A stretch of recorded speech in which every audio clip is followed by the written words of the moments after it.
Um, I've always been a very curious kid.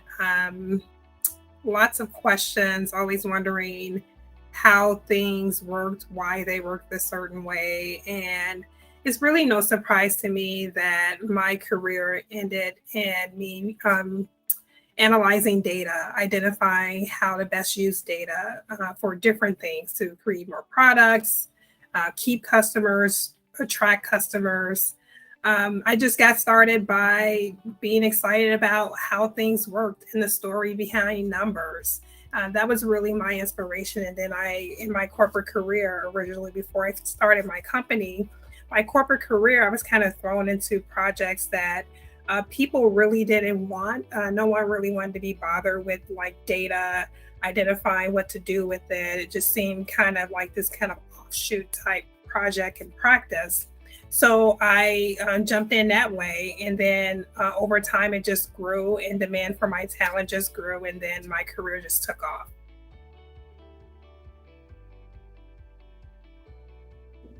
That's awesome. Kim, you want to go? Sure. I have um, started my coaching career. I think it started in college because I was a career peer advisor, and so I was already coaching people on resume writing, cover letter writing. But I think where my entrepreneurial started was when I first left um, my fintech job, and I decided to obviously try to pay my bills. So I started a consulting agency, specifically helping people identify areas where they can develop their career, given that I had like an HR background at fintech companies.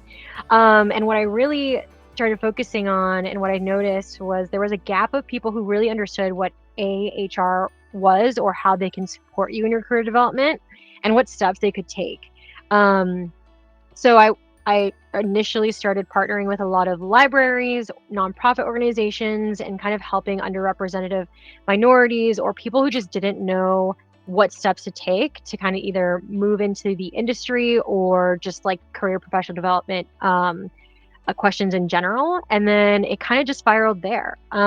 Once I started working with um, nonprofit organizations, a lot of tech companies started reaching out, and that's kind of like where it spiraled today. That's awesome. And Mike? I had a very non-traditional background. So both my parents were school teachers. So it was shameful that I was a terrible student. I was in the 10-year plan in college.